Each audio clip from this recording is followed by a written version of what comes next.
Mm. And obviously, we are, here to talk about street trash. I mean, how are we describing this? Reboot, sequel, requel, I always just say it's a loose sequel. I mean, originally when I was approached to write the script and to direct the film, I was as a kid growing up, I was a fan of the original film, and I've always it's one of those films that I always went back to every now and then. So when they approached me, I was like, oh shit, like I'm very familiar with the film. So the first thing straight away is I didn't want to copy, I didn't want to copy the original film. I've always looked at it as like a loose sequel. And there's a lot of people that also don't know Street Trash, the original film, as well. So, I would say it's a loose sequel, but anybody could watch this. And, we mention the original film in this film. So it's one of those where it's a sequel, but it can be a standalone film as well for a new audience. I thought it was very important to do my own thing and not to copy, but it was very important, to have that DNA of street trash with that, multicolored goo, make it that it's about like homeless people, to have the 80s prosthetics in camera, I think it was just important to tick off all those boxes. And the fact that we got to shoot it on 35 millimeter as well, I think just leaned it more to that, to those old school 80s movies. And as a 80s film lover as well, I was also just trying to make a cool movie that I watched when I was a kid and try to, try like recreate that. And I always say, if John Hughes had to make like a melt movie, this would be the type of film. So yeah, it's just, it's a gooey, gory melt movie. It's a lot of fun. It's over the top, and at the same time, we, you know, we do have in the background with the social commentary and stuff. There's a lot of stuff there, what we've been through with the government, during COVID and government telling people what to do. There's a lot of that in there, but I can also step back and go, it's a melt movie. I'm not trying to win an Oscar here. It's just a fun movie. I mean, these sorts of movies, they are slowly, kind of working their way insidiously into the awards. You've got The Substance, that, the final act of The Substance is, it's not an awards film typically. Yeah, yeah, yeah. No, absolutely. You mentioned finding the original, when you were a kid, and I think that's something that sort of sets, the children of our era apart from the children of today. Is we were given free reign with what we watched. I mean, I remember seeing like the Aliens films and Predator and stuff before I was like 7 or 8. Yeah, yeah, absolutely. It was just what was done. But I don't think. I mean, I've got a 6-year old, and she certainly hasn't. I mean, she's very behind, compared to where I was. What Yeah. do you think it is that has changed in society that I guess we are more keen to keep children away from these films? And what do you think that that means for, future generation of filmmakers? Because you've got people like yourself, throwing back to films of the 80s. Yeah, But I don't know. I think it's you see my my mom and dad was never like strict with me with what I watched. Maybe my mom would say, "Oh, I don't know." My dad would be like, "Ah, it's fine. They know what's right and what's wrong." And I turned out all right after all the movies that I watched. So I think, yeah, I guess people have got more strict. I guess what they show people, but at the same time, there's a lot of other shit that's going on in the world, and I think 18s back then, rated 18s back then, would not be rated 18s now. So it's the rating is definitely lower. But yeah, I remember, as a kid going to my grand's place and watching like Terminator 1 and like Aliens, and my cousin would be there. And again, I was like super young, like probably like 7 or something like that. And me and my brother would have to pretend to fall asleep. So my cousin would fall asleep, and then we could watch Terminator and Aliens. So I guess some parents are stricter than others. I can't wait probably when I have kids one day to be like, you got to watch Goonies, or you got to, just start them off slow with Goonies and Stand By Me, or or whatever, and then just build it up from there. But it was just one of those things, I guess, when we were kids growing up, we also, got hold of VHSs of people and borrowed it, and whether it was Nightmare on Elm Street or Evil Dead or wherever it was, and it was or watching TV late at night at like 3 in the morning, and you would watch all these like weird random, movies. But again, spending so much time in a video shop looking at the poster art and going, I want to watch that. That looks amazing. You don't even know what it's about, but like, I want to watch that. That looks so cool. I agree. And you mentioned that this was shot on 35 mil. What was that experience like? Because obviously, the film industry has shifted in favor of digital, so this must have been quite a learning experience in a way. I shot on film probably about it was like way over 10 years ago. It's probably about 14 years ago. I shot two films, two short films on film. But back then I didn't even have playback. So again, it was as an actor doing a lot of acting. I was still in that generation, obviously, when they were shooting on film. But just as a director, as a filmmaker, when the producers asked me, "Do you want to? Would you like to shoot this on film?" And straight away, I was like, "35. Oh, that would be amazing." And then after I said that, the longer I thought, I was like, "Oh, maybe I shouldn't shoot this film on film." And it's going to be hectic. And what if it doesn't come out? What if there's all these like questions. But the funny thing was that, like with anything, you get the right crew, you get the right people to do, to load the film and all that. But obviously, I think from a producer side of the thing, it's probably not the best idea just in case you film all this stuff and it doesn't come out. But the other thing was we used to, but we don't have a processing lab in Cape Town in South Africa anymore. So we would shoot for 4 days. And the only reference of what I'm getting is a digital bad quality playback that we would watch every time we did a take. But we would send the footage off, and then we would only get the footage back every 4 days. So that first week of shooting, we didn't know what the hell we were shooting until it came back, and we were like, "Oh, this is awesome. Okay, this is good." But it was a really weird way of I guess of shooting. But at the same time, there was a lot of respect that actors and crew had just because we shot on film to know that we can't mess this shot up or we can't just burn through all this film. So that was very interesting. Just to like people really was quiet before a take, and normally when you're on digital, somebody's talking in the background, somebody's doing this, and then we have to cut. In this, everybody was just super quiet. And when I did the rehearsals, there were lots of funny outtakes and stuff, but that was on rehearsals. So when it came to actually shooting, we didn't have any like funny outtakes because it was everybody was just on their A game to get it. But as a director, also shooting on film, I think I was the right type of director because I never overshoot. So I always shoot for the edit. So I don't overshoot a scene. Sometimes I think some people try to get overcomplicated, and I think that's when they don't know what they want and they try make sure that they've got options. And Mm. I kind of shoot for the edit, so I know what I'm going to shoot. I don't shoot stuff that I know I'm not going to use or it's just going to be a waste of time. So I didn't do too many takes. I didn't overshoot with angles. Sometimes you can look at a scene and go, "That's it. That's that's cool. I don't want anything more than this." And then when we shot the big melt scenes, we always had two 35 millimeter cameras rolling at the same time.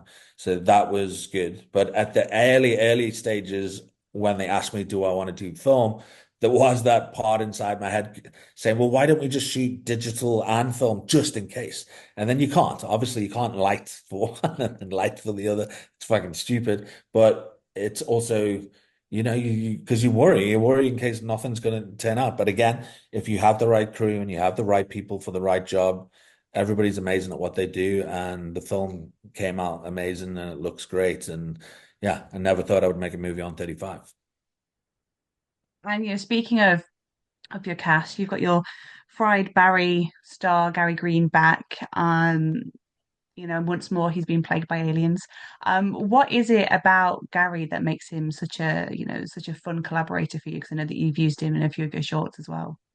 Yeah, he's just got that interesting look. Like nobody looks like Gary. You know what I mean? He's just got that look. You know, a lot of people go, you know, he looks like a homeless person, he looks like a drug addict, or he looks like a fucking serial killer or whatever. And it's like if you don't know him and you don't know him that he does anything to do with film, like if you're in a lift or something and then Gary walks in, you'll be literally like, all right, this guy's dodge. This guy's dodgy. But Gary's like the loveliest guy. You know, he's the loveliest guy, and I guess I just love that his look. He's just got an interesting look, and again, you know, you can point a camera at certain people, and they just look great. It doesn't matter what they do; they just look great, and he has that face that nobody's going to mistake him for somebody else. You know, where you get somebody and go, is that direct? Is that actor over there? Like nobody's ever going to say that.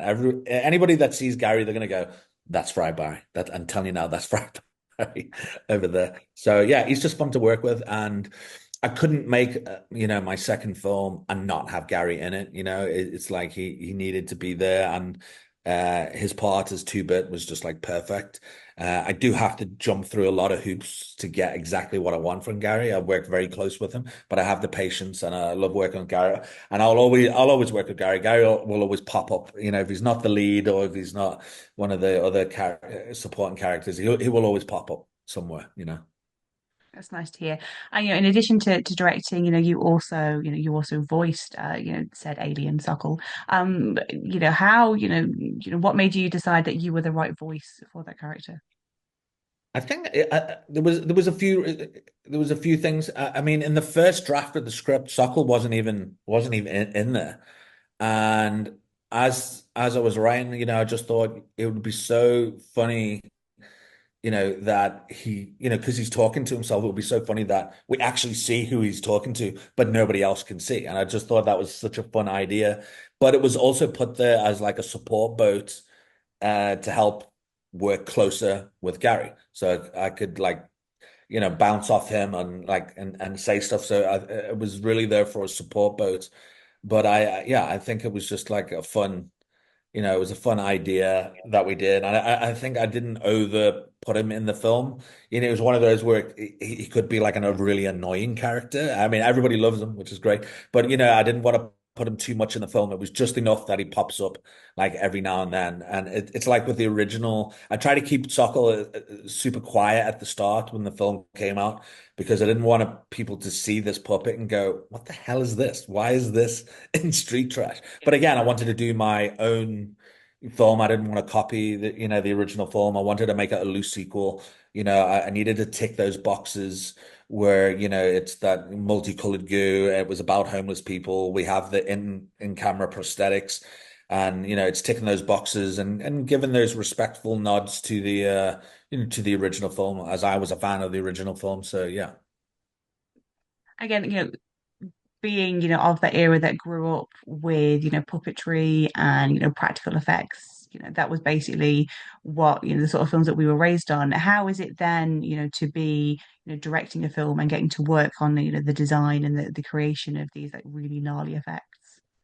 Yeah, I never ever thought I would. One, I would never thought I would ever do a movie on 35, and I never thought I would make a film with so much prosthetics, which was always been a dream, I guess, as well.